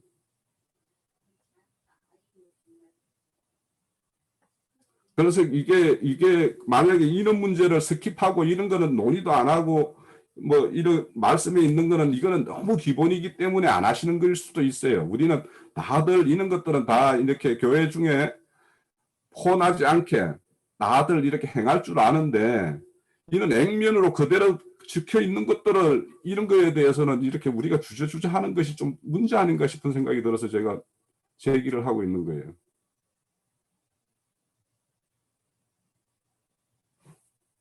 마칩니다. 네, 그 제가 이 홍익진님, 부분에 대해 조금만 답변 좀 할 수 있을까요? 지금 요 시간상으로요. 다음 그 월요일 날 그 이 주제로 조금 더 토론할 거니까 일단은 나영재님께서 정리를 좀 해주시고 그리고 아니, 저기 윤상훈 형제 간략하게 하면 되니까. 예. 네, 그러면 이제 말씀해 주십시오. 홍 의원님 말씀하시는 이렇게 듣고 보니까 참 저는 이 부분을 이 부분만 딱 이렇게 그 내용이 딱 드러났는데 굉장히 오해하기 쉽다 이 생각이 들었어요. 첫 번째. 근데 이게 무슨 뜻인지 이게 이제 이게 이 얘기는 아닐 것인데 저는 이제 이런 생각을 했었어요. 그러면 정말 그런가 안 그런가를 봐야죠. 근데 아까 이제 형제님이 디오스 전에는 이거를 제가 찾아봤는데 이걸 못 찾았어요. 이게 눈에 안 보여요. 근데 디오스가 육신의 생명 그리고 재물 이렇게 두 가지 있다 그럴 때 그러면 이게 그러면 재물이라고 볼 것인가 육신의 생명으로 볼 것인가 아니면 두 개를 다 적용할 것인가 저는 두 가지 다 적용해야 된다고 봐요. 일단 아까 저기 그 김태선 자매님 뭐 거지에 대해서 얘기하셨는데 거지가 세상에 있는 거는 하나님의 우리가 인간적으로 긍휼과 자비가 무엇인지 그 사랑이라는 얘기를 하려고 그러면 그 거지가 있어야 돼요. 그러면 그 거지가 있으면 도와주면 되는 거예요. 그러면 우리는 하나님의 뜻이 어떤지 아니지 눈에 띄었다고 하는 거는 하나님이 도와주라는 뜻이라고 저는 봐요. 그게 제가 하는 해석이에요. 눈에 띄었으면 도와주면 되는 거지. 하나님이 경륜이 어떤지 그거는 그러면 뭐 기도해가지고 뭐 그거 알을 거예요? 그러면 기도하면 뭐 그러면 일단 도와주는 거예요.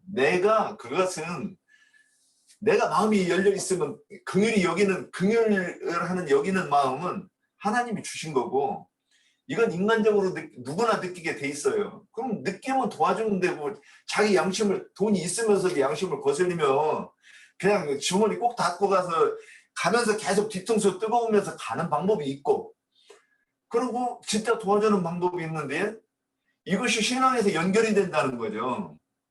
그러면 영적으로는 그래서 왜 육신의 생명이라고 그랬는가? 그러면 우리가 예전에 교회 다닐 때도 이 육신의 생명, 혼생명을 가지고 살리겠다고 애를 썼잖아요.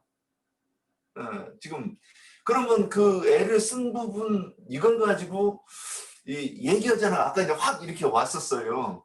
근데 그러면 저도 이 부분에 대해서 여기서 얘기하는 것이 17절 그렇게 얘기해놓고 18절에 행함과 진실함으로 하자 그랬을 때 이 행함과 진실함이 요한복음 4장 24절로 연결된다고 이렇게 제가 이렇게 얘기했던 것이 이 부분을 살짝 비껴가면서 이렇게 언급을 했던 거예요. 저는 그랬는데 형제님이 여기 말씀하시니까 아까 그 디오스가 생각나가지고 근데 이 부분은 저도 이게 그런 뜻 아닐까 이렇게 지금 말한 대로 이렇게 이 부분은 저도 모르겠어요. 그래서 이제 이렇게 얘기해놓고 나영재님이 이 부분에 대해서 좀 언급을 해주시면 귓구멍을 씻고 듣겠습니다. 그래야 우리 윤형제 귓구멍치 못좀 씻고 들어. 그런데도 십선장만 달라고 했으면 좋겠다. 여기 엊그제 이 요한일서 말씀 나눌 때도 내가 우연찮게 그 얘기를 했는데, 진리 안에서 행하는 것과 거짓되이 행하는 것을 다루는 것이 요한서신이에요. 그러면 거짓되게 행한다는 건 뭐냐? 위선적인 사람으로서 행한다는 뜻이에요.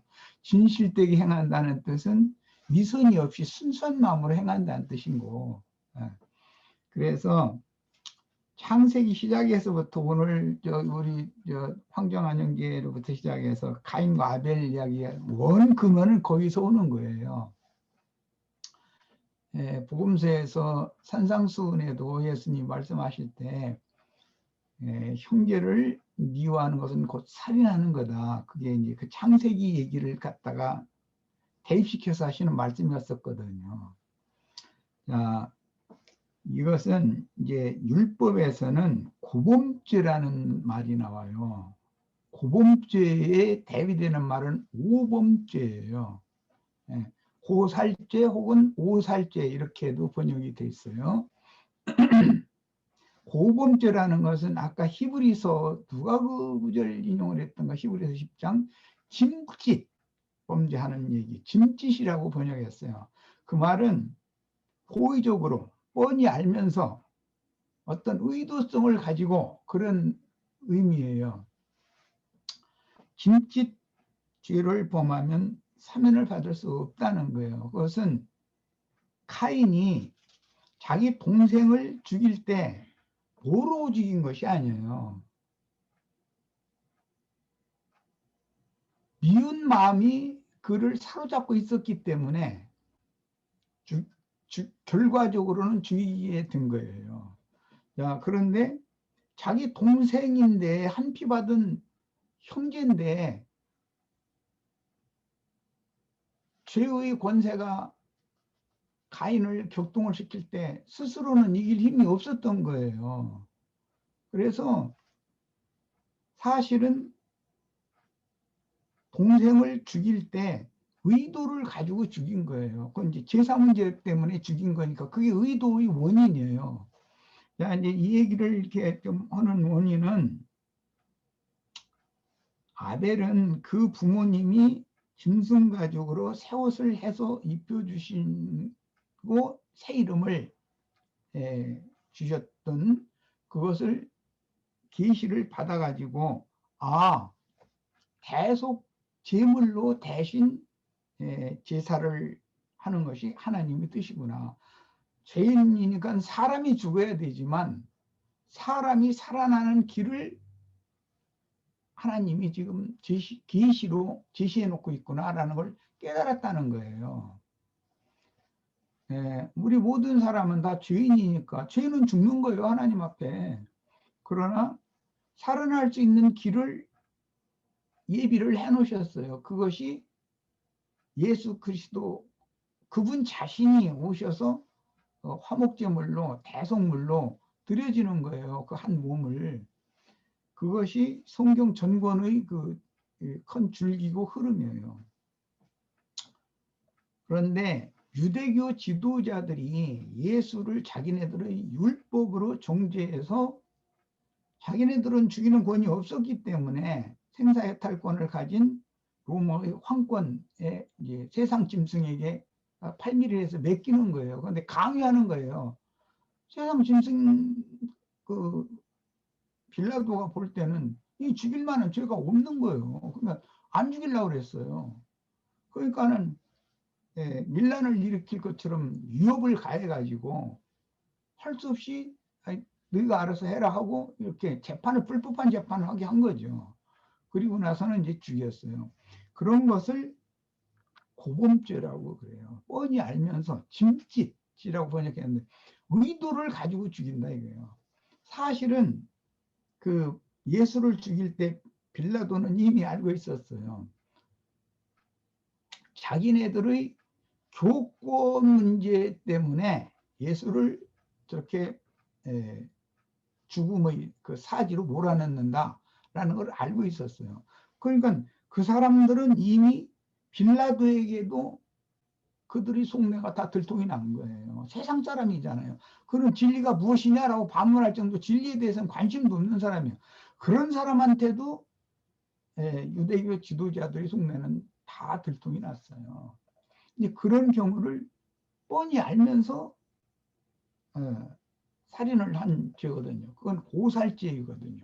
그것은 절대 용서받지 못해요. 이 죄를 영적으로 이제 적용하는 것이 요한서신이에요. 요한서신뿐 아니라 디모데 전후서, 베드로 전후서에도 똑같은 걸 다루고 있어요.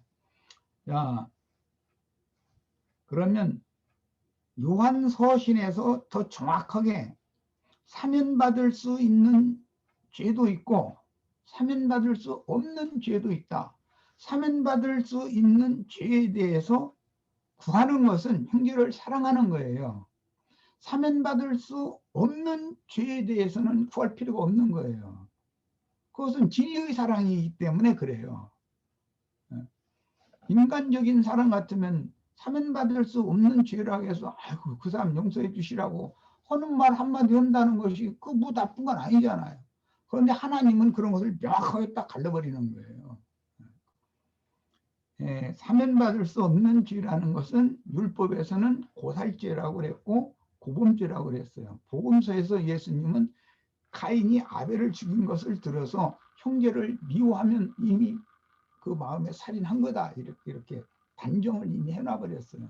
그 형제를 미워함으로 마음에서 살인을 저질렀으면 그건 지옥행이다라고 이렇게 산상수훈에서 이미 결정적인 말씀을 해놨잖아요. 이런 걸 생각해 보셔야 되겠고, 그 다음에 이제 영지주의자들의 그 극단이 뭐냐면 이건 우리 이제 특히 유형제가 귀를 좀 씻고 들어야 되는 말이에요. 형제의 육신적인 삶의 궁핍을 무시하는 거예요. 왜? 그건 육신의 일이니까 교회가 그런 걸 짐질 필요는 없다라고 하는 거예요. 그것은 매우 잘못된 거예요. 육신의 일이니까 무관심해도 된다? 복음만 전하면 된다? 그건 자기네들이 영지주의자들이 말하는 복음만 전하면 된다는 주장이거든요. 그거는 성경에 지금 오늘 마침 이 세상 재물로 그랬는데 비오스라고 그랬는데 이생의 자랑할 때 이생으로도 번역했고 생활 또는 생활비 전부를 그 두렙돈 낸 과부가 생활비 전부를 바쳤다 할 때 생활비라고도 번역했어요. 그리고 창규와 함께 살림을 다 먹어버린 자기 동생 비판하는 얘기를 형이 할 때 거기서는 살림살이라고 살림이라고 했어요. 야, 이것은 사람은 속사람도 있지만 겉사람을 가지고 있다. 우리가 교회 생활을 하는 동안에는 양면추구를 정확하게 할 줄 알아야 돼. 균형을 잡을 줄 알아야 되는 거예요. 이게 정확한 복음인 거예요. 한쪽으로 치우치면 안 돼, 절대로.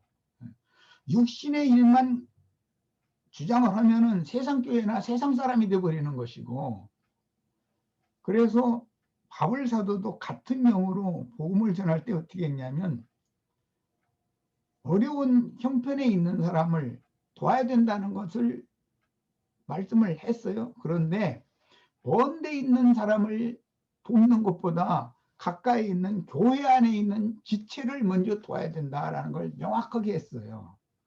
자, 그러면 양면을 이렇게 추구를 해야만 그 사람을 온전케 되었다 그래요.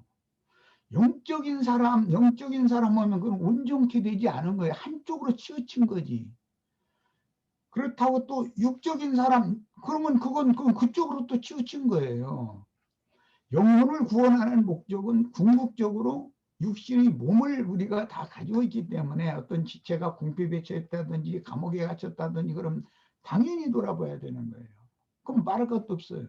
그런 마음 자체를 맞게 만드는 것이 영지주의자들의 살인으로 본 거예요.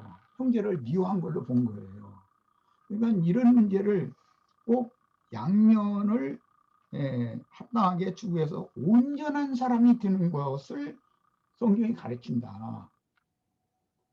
영적인 사람이 되라고 하는 성경은 없잖아요. 그런 성경이 어디가 있어요? 그렇다고 육적인 사람이라 이런 것도 없어요. 그게 아니고 영을 거듭나게 하시고 그 마음을 건전하게 혼을 자라게 하시는 목적은 위로부터는 초소록에 이제 속사람이 덧입혀지는 건데 그동안에는 우리가 혈육의 몸을 입고 이 생에서 신앙생활을 해야 되기 때문에 형제의 궁핍함이나 형제가 어떤 곤경에 처하거나 그럼 당연히 돌봐야 되는 거예요. 그것을 무시하면은 안 돼요. 그거는요. 그거는 치우친 거예요. 그 다음에 영지주의자들의 이제 극단 이것이 제일 중요한 것은 어떤 지체가 교회 안에서 궁핍한 문제 예를 들은 거겠죠. 여기서 이 성경에서도 궁핍에 시달리고 있어. 그런데 영지주의를 가르친 사람들은 자기네들의 신령함을 굉장히 주장하라고 사람을 빼내다가 자기들의 그 단체를 세우려는 야심이 가득한 사람들이었기 때문에 그것은 육의 일이다. 가난에 시달리는 것은 네가 게을러서 그런 거 아니냐 이런 식으로 정죄를 했다는 거예요.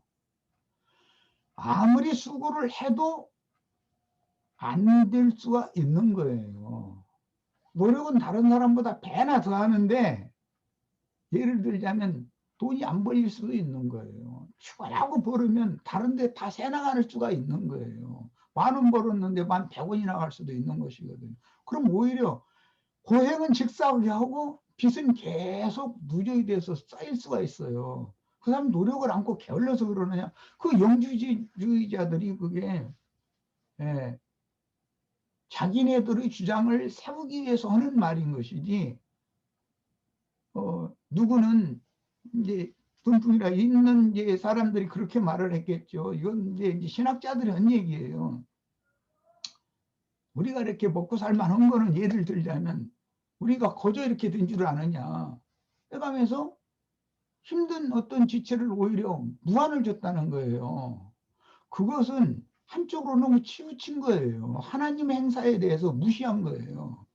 아무리 노력을 해도 욥이라는 사람이 하루아침에 알거지 되잖아요. 그걸 어떻게 할 거예요? 사람의 힘으로. 하나님의 행사는 이런 사람에게는 이렇게 하시고 저런 사람에게는 저렇게도 하시고 다방면으로 여러 가지 일을 하시기 때문에 하나님께서 하시는 일에 대해서 사람이 왈가왈부하고 개입하고 이것은 이래서 그런다 저것은 저래서 그런다 이렇게 판단하면 안 되는 거예요. 절대로 그렇게 판단하면 안 돼요. 그럼 모르는 거예요. 사람을 하나님은 어떻게든지 사람을 당신 자신의 형상과 모양으로 만들어 가시기 위해서 아까 우리 안자매님이 잠깐 그 얘기했는데 진리의 사랑이라는 것은 징계를 해서 반듯한 사람이 되도록 가르치는 거예요. 그것이 진리의 사랑이라는 거예요. 우리 이제 그건 이미 내가 여러 번을 이제 강조를 해서 말씀을 드렸었지만 진리의 사랑이라는 말을 오해하시면 안 돼요. 어떤 교리를 가르치는 사랑 그렇게 그 말이 아니에요. 하나님이 진리의 하나님이기 때문에 벗어난 사람을 징계를 가해가지고 반듯한 사람으로 다시 만들어 놓는 것이 그게 진리의 사랑인 거예요. 그래서 믿는 이들이 어떤 연유로 징벌을 받아도 대표적인 사람이 이제 욥과 다윗인데 구약 성경으로 말하자면 신약 성경은 이제 뭐 바울 사도 같은 사람이고 요한 사도 이제 이런 사람들인데 그러면 그 사람들이 하나님의 그 진리의 사랑 때문에 그렇게 이끌려 갖고 그런 생애를 그렇게 살 수가 있었던 거예요. 우리는 성경 말씀에 대해서 뭐든지 내가 생각나는 대로 또는 나의 그 편견대로 함부로 누구를 판단하거나 네가 이렇기 때문에 오늘날 이렇게 가난하게 사는 게 아니야 이런 얘기해서 상처를 입히면 절대 안 돼요. 그거 안 되는 거예요. 그럼 모르는 거예요. 다만 나는 불쌍히 여겨야 될 뿐이에요. 나는 책임을 질 수 있는 사람이 누구에 대해서 편론하거나 판단할 수 있는 사람이 아니에요. 재판장은 하나님이니까 그분이 매사를 행하시는데 내가 재판장으로 두면 안 되는 거죠. 그런데 영지주의자들은 특징이 극단에 치우쳐 있기 때문에 이 육신의 일이라는 것은 무조건 악하다고 봤기 때문에 가난하게 사는 것도 악한 거예요. 그들이 볼 때는. 그래서 요한 사도가 영지주의자들을 경계를 하기 위해서 의도적으로 궁핍한 형제를 보고 도와줄 마음을 먹으면 어찌 하나님의 사랑이 그 안에 간다고 할 수가 있겠냐, 이 말을 의도적으로 한 거예요. 그건 영지주의자들이 그렇게 했기 때문에 그러는 거예요. 그것은 진리가 아니다는 거예요. 진리를 행하는 게 아니다라는 거예요. 이런 거에 대해서 반듯하게 길러내시는 하나님, 진리의 사랑이고, 고범죄와 오범죄에 대해서 잘 정확하게 판단을 하시고 영감으로 깨달으셔야 돼요. 영지주의자들에게 미혹당하거나 영지주의자로 어린 성도들을 미혹해서 자기를 따르게 만들거나 하는 것은 용서를 받지 못하는 죄예요. 그 고범죄라는 것은 예수님이 말씀하실 때는 성령을 회방하는 죄라고도 표현을 했어요. 성령을 해방하는 그런 범죄는 이 세상뿐 아니라 오는 세상에서도 용서가 없다 그랬어요. 사면이 없다 그랬어요. 사면받을 수 없는 죄도 있는 거예요. 그런 짓을 하는 사람에 대해서는 구할 필요도 없다. 요한사도가 얼마나 강력하게 얘기하는 거예요. 기도할 필요도 없다는 거예요. 그놈들은 죽이기로 작정했다 이 말이거든요. 그놈들은 하나님이 멸망의 자식으로, 저주의 자식으로, 그런 용도로 쓰시려고 그렇게 그런 영이 일어나게, 그런 영을 받아들여서 그런 영으로 다른 교훈을 전하게 허락하셨기 때문에 그런 일이 있었던 거예요. 그런데 우리는 이제 이런 것을 균형을 잘 잡을 줄 모르면 성경이 그 온전한 사람이 된다, 온전케 된다, 온전케 된 의인의 영, 이런 말은 영적인 것으로 치우쳤다라는 말이 아니에요. 우리가 육신이 몸을 입고 있는 동안은 궁핍에 시달리는 어떤 지체가 내 눈에 보이면 다른 형제의 눈에는 안 보일 수도 있어요. 내 눈에 보이면 나의 시험대예요, 그게요. 다른 지체는 그 지체를 금연으로 시험하지 않기 때문에 안 보일 수가 있어요. 그런데 왜 저 사람 나보다 생활이 난데 그 사람한테 좀 이것 좀 보여주셔가지고 이렇게 좀 돕게 만들지. 그 사람은 그냥 똑같이 한 주먹 줘버리면 그 사람은 뭐 몇백만 원, 몇천만 원 줘도 되고, 나는 10만 원이면은 이게 그냥 양손이 벌벌벌 떨리는 형편인데 왜 내 눈에는 이게 보이고.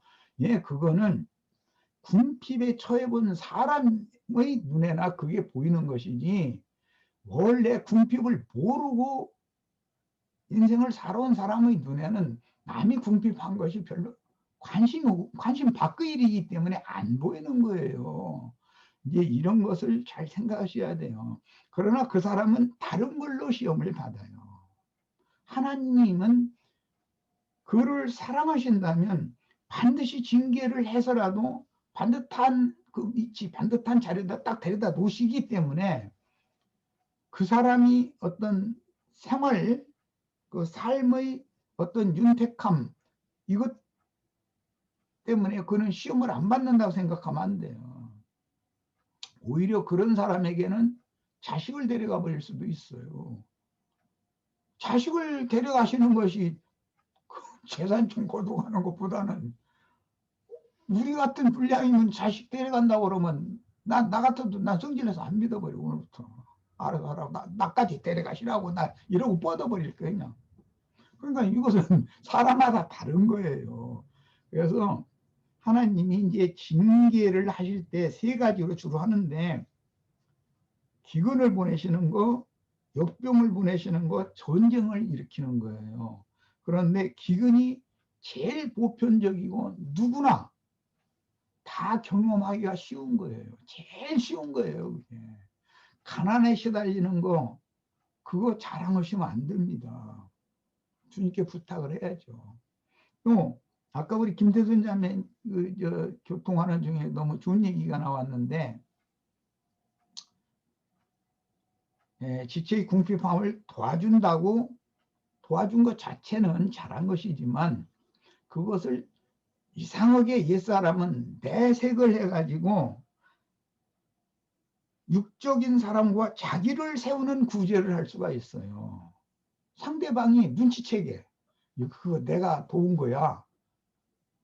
그러면서 뭔가 은연중에 나한테 그걸 이렇게 할 마음을 주셨어 뭐든지 이렇게 흘리는 거예요. 괜히 뭔가 누가 물어보지도 않는데 자기가 드릴 수 있는 그런 재물이 자기 것이 아니에요. 마침 이제 내일 우리 출애굽기 집회에서도 올 건데 사람이 출애굽을 하면 그 사람에게 주어진 모든 물품은 당연히 출애굽하는 거예요. 물품은 따로 놔두고서 사람만 나오는 그런 출애굽은 없어요. 사람이 구속되면 그 사람에게 주신 모든 것들은 함께 구속받는 거예요. 그래야 광야에 나와서 은금, 폐물 모든 걸 바쳐야 성막이 세워질 수 있잖아요. 금은 폐물로나 성막을 짓는 거니까. 그래서 애굽에서 나올 때 430년 동안 품삯도 제대로 못 받고 종살이만 계속 한 사람들이에요.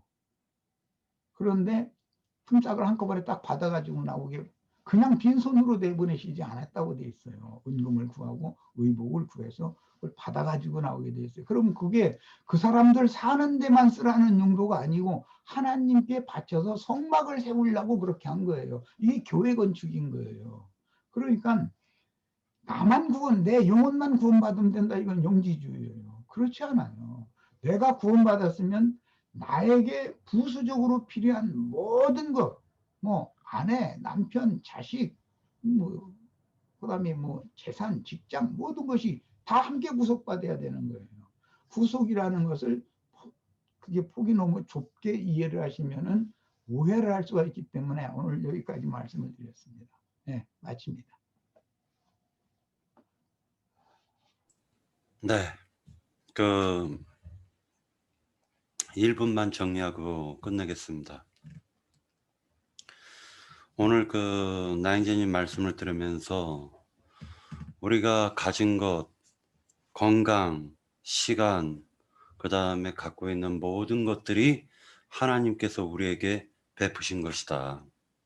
그렇기 때문에 그것을 전적으로 우리의 영과 혼과 하물며 건강까지도 하나님께 드리는 그러한 균형 잡힌 신앙인이 못 돼가지고 제가 너무나도 죄송했고요. 앞으로 그런 사람 될게요. 예. 마치겠습니다. 네. 수고들 하셨습니다. 네. 네, 고생하셨습니다. 예. 네. 들어가십시오. 네. 수고들 많으셨습니다. 그리고 나인장님 고맙습니다. 예.